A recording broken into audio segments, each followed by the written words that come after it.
तो कैसे हैं आप सभी। अगर आप स्टूडेंट है कॉमर्स डिपार्टमेंट के या इकोनॉमिक्स डिपार्टमेंट के, तो आपके लिए ये क्वेश्चन बहुत ही ज़्यादा मोस्ट इंपॉर्टेंट होने वाले हैं फाइनल एग्जाम के लिए। तो आइए हम देखते हैं कि हमारा जो पहला क्वेश्चन है वो कौन सा है कि मुद्रा के प्रचलन वेग से क्या अभिप्राय है। जो मुद्रा का प्रचलन वेग है वो क्या होता है या उससे क्या भाव है, आइए देखते हैं इसको सरल से सरल आसान भाषा में। मुद्रा की पूर्ति में हम मुद्रा की मात्रा तथा मुद्रा के चलन वेग को शामिल करते हैं। देखिए, मुद्रा की पूर्ति में जब भी हम मुद्रा की सप्लाई करना चाहते हैं तो उसमें हम क्या देखते हैं, दो चीजें देखते हैं। पहला क्या है, मुद्रा की मात्रा, तथा दूसरी क्या होती है, मुद्रा के चलन वेग को शामिल करते हैं। तो आइए हम देखते हैं कि मुद्रा की मात्रा क्या होती है। मुद्रा की मात्रा में हम करेंसी की मात्रा तथा साख मुद्रा की मात्रा को भी शामिल करते हैं। देखिए, करेंसी की मात्रा में क्या हो जाता है, सिक्के, नोट इत्यादि चीजें आ जाती है। ठीक है, साख मुद्रा क्या होती है, जो आपकी लगभग चेक पे डिपेंड करके उधारी की मात्रा होती है। जैसे कि अगर आपने किसी को चेक दे दिया, ठीक, आपने मुद्रा की भरपाई कर दी या उसने मुद्रा रिसीव कर ली, पर फिजिकली तो है नहीं मुद्रा, पर मुद्रा का कार्य तो हो रहा है ना, तो इसलिए वहां पे क्या है, साख मुद्रा को भी शामिल करते हैं।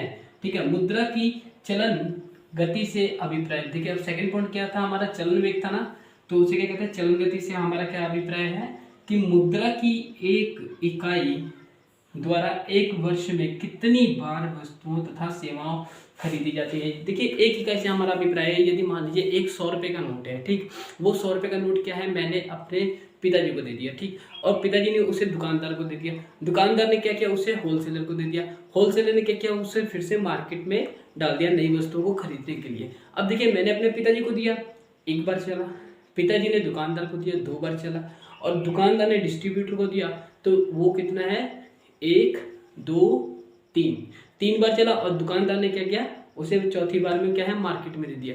तो एक इकाई कितनी बार काम की है, 4 बार की है, तो उसकी पावर क्या होगी, चलन गति क्या होगी, उसकी लगभग 400 होगी।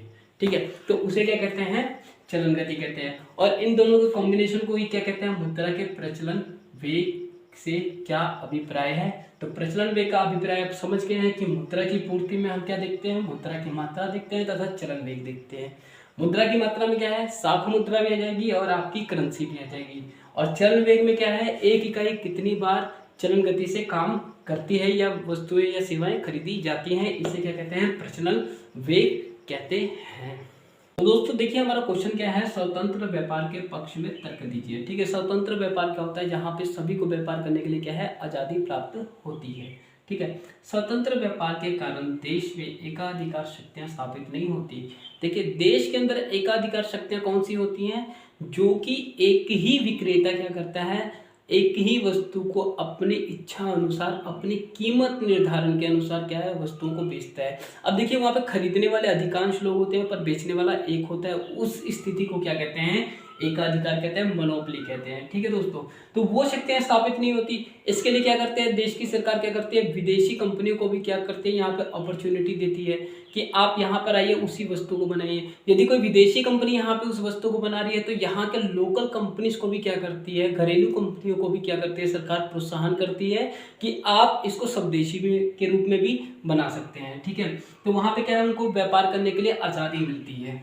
स्वतंत्र व्यापार से बाजार का विस्तार होता है, प्रतियोगिता बढ़ती है। अब देखिए, जब बनाने वाले, उत्पादन करने वाले अधिकांश लोग होंगे तो उसे बेचने वाले भी अधिक लोग होंगे, तो उसमें क्या है कि उसमें बाजार का आकार तो बढ़ ही जाएगा, साथ ही साथ क्या है, प्रतियोगिता भी बढ़ती है, कंपटीशन आ जाता है। ठीक है, जिससे वस्तुओं की गुणवत्ता में सुधार आता है। अब देखिए, हर कोई अगर उसको बनाने लगेगा तो कोई ना कोई तो एक दूसरे से बेहतर बनाएगा, तो उसमें क्या है, गुणवत्ता में भी सुधार आ जाता है, तथा साथ ही साथ वस्तु के उत्पादन लागत में भी कमी आ जाती है। देखिए, उत्पादन लागत में क्या है कि अब अधिकांश लोग जब उसको बनाने लगेंगे तो खरीदने वाले भी अधिकांश लोग होंगे, तो उसमें सबको यही देखेगा कि अगर मैं कीमत अधिक रखूंगा तो क्या है, वहाँ पर वस्तुओं की डिमांड या मांग कम हो जाएगी।